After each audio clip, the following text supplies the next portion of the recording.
Good morning, class 6.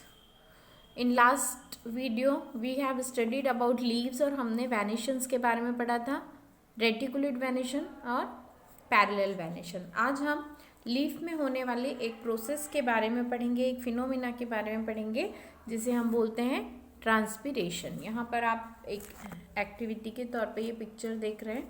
इसमें आप क्या कर सकते हैं, एक पॉटेड प्लांट में आप मतलब गमले में लगे हुए किसी भी पौधे में आप इस तरह पॉलीथीन एक लगा के और उसको यहाँ पर बांध दीजिए धागे से धूप के समय में, और उसको आप 2-3 घंटे ऐसे छोड़ दीजिए. जब आप 2-3 घंटे बाद देखेंगे तो आपको इस पॉलीथीन में छोटे छोटे पानी की बूंदें दिखाई देंगी. तो ये पानी की बूंदें इसमें कैसे आती है, एक्चुअली जो प्लांट्स की पत्तियां होती हैं, लीव्स होती हैं, वो एक जैसे हम अपने शरीर से पसीना निकालते हैं. जब हमारे शरीर से पसीना निकलता है, हमको बहुत गर्मी लगती है तो पसीना निकलता है और हमारी बॉडी कूल होती है. उसी तरह से प्लांट्स के पास भी जो एक्स्ट्रा वाटर होता है तो वो अपनी बॉडी को कूल करने के लिए उसको इवेपोरेट करते हैं, और इवेपोरेट वो करते हैं अपनी लीव्स के थ्रू.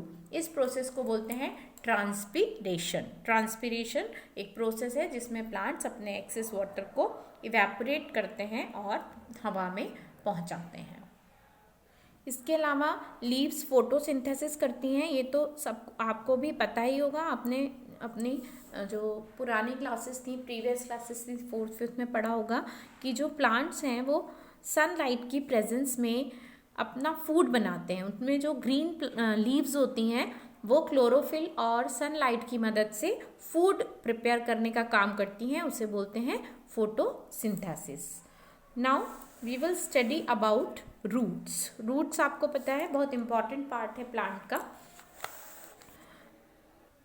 रूट्स क्यों इम्पॉर्टेंट होती हैं, इसके लिए एक एक्टिविटी दी है जिसमें एक प्लांट रूट के साथ लगा हुआ है और दूसरे में से रूट को काट दिया गया है. आप देख सकते हैं कि ये जो प्लांट है ये बराबर इसको पानी मिल रहा है, ये रूट से वाटर ले रहा है और फोटोसिंथेसिस कर रहा है और उसमें नई नई लीव्स आ रही हैं और ये बढ़ रहा है. और ये वाला जो प्लांट है जिसमें से रूट्स को काट दिया गया है, हटा दिया गया है, वो धीरे धीरे कम होने लगता है और सूखने लगता है और धीरे धीरे मर जाता है. तो रूट बहुत इम्पॉर्टेंट है क्योंकि रूट्स के बिना प्लांट्स वाटर एब्जॉर्ब नहीं कर सकते हैं. इसके अलावा रूट्स का एक और इम्पॉर्टेंट फंक्शन होता है कि वो प्लांट्स को अच्छी तरह से सॉइल के अंदर पकड़ के रखती हैं, एंकर करती हैं, मतलब कि पूरे फैल जाती हैं मिट्टी के अंदर और उनको आसानी से तोड़ा नहीं जा सकता है प्लांट्स को, क्योंकि जो रूट्स होती हैं वो मिट्टी के अंदर पूरा फैल के जकड़ के रख लेती हैं, जिससे कि प्लांट अपनी जगह से हिल नहीं पाता है और अच्छी तरह से मजबूती से खड़ा रह सकता है. अब जो रूट्स होती हैं वो भी 2 टाइप्स की होती हैं. एक होती हैं टैप रूट्स और दूसरी होती हैं फाइब्रस रूट्स. टैप रूट में आप देख रहे हैं एक मोटी सी रूट है जिससे छोटी छोटी दूसरी रूट्स निकली हुई हैं.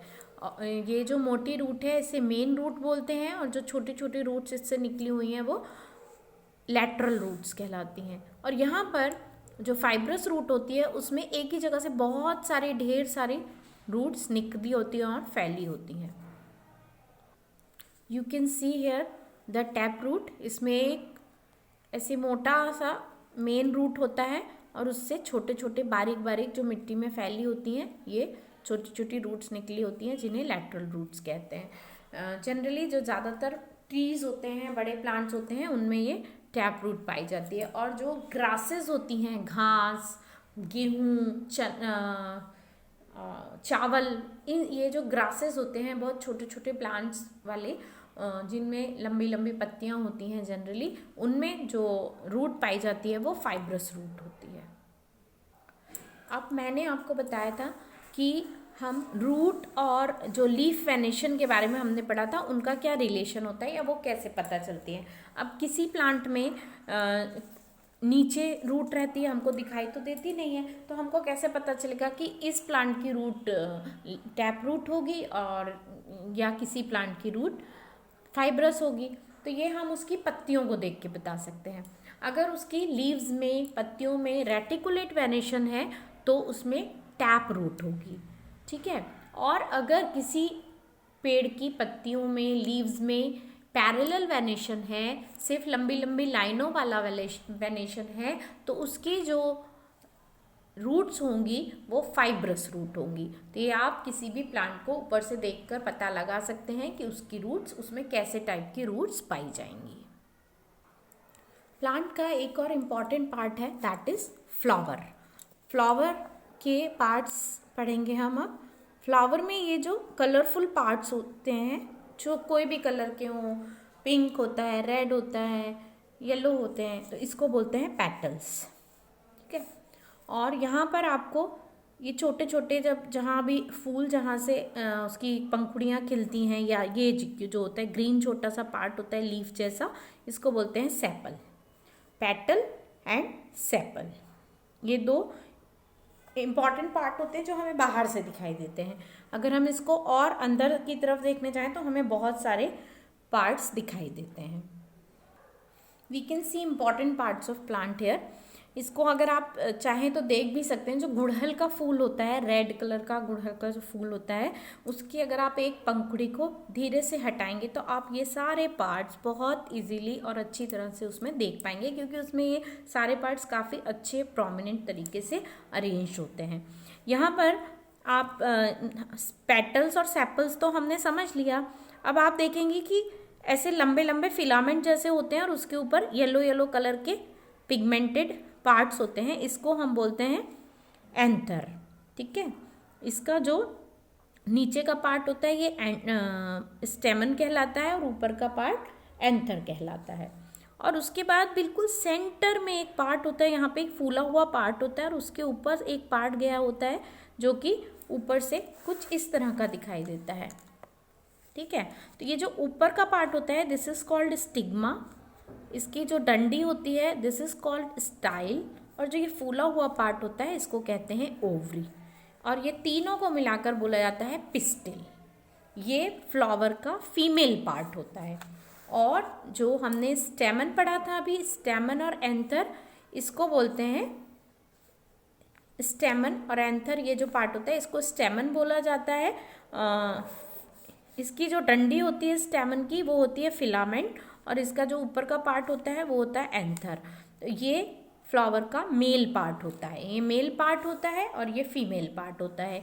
ये दोनों मिलकर सीड्स बनाते हैं और उन सीड से ही नए पौधे का जन्म होता है। तो फ्लावर बहुत इम्पॉर्टेंट पार्ट है। एक तो ये पेड़ को या किसी भी प्लांट को बहुत सुंदर बनाता है, उसको ब्यूटी देता है, और दूसरा ये रिप्रोडक्शन का काम करता है, इसी से नए पौधे का जन्म होता है। यहाँ पर ओवरी को कट करके भी आप काटने की आपको ज़रूरत नहीं है, क्योंकि आप उसके लिए ब्लेड या चाकू यूज़ करेंगे जिससे आपका हाथ कटता है। लेकिन आप इसको देख सकते हैं, आप यूट्यूब पर इसको देख सकते हैं। अगर आप क्लास में आएंगे या नेक्स्ट ईयर जब आप आएंगे तो मैं आपको ये शो कर दूँगी, दिखा दूँगी। तो जब हम इसको काटते हैं तो ये अंदर से इस तरह का दिखाई देता है। इसके अंदर छोटे छोटे से गोल गोल स्ट्रक्चर्स दिखाई देते हैं जिन्हें ओव्यूल्स कहते हैं। यही ओव्यूल्स बाद में जाके सीड्स बनते हैं। जब जो पिस्टिल होता है और ये फ्यूज होते हैं तो इनसे सीड्स बनते हैं, और यही सीड्स, ये जो पार्ट होता है ओवरी का, ये फूलकर बड़ा हो जाता है और फ्रूट में बदल जाता है, और फ्रूट के अंदर आपको पता है बीज होते हैं। तो इस तरह से हमने पार्ट्स ऑफ प्लांट्स पूरे पढ़ लिए और ये चैप्टर आपका कंप्लीट हो गया। अभी इसके क्वेश्चन आंसर्स मैं आपको भेज दूंगी।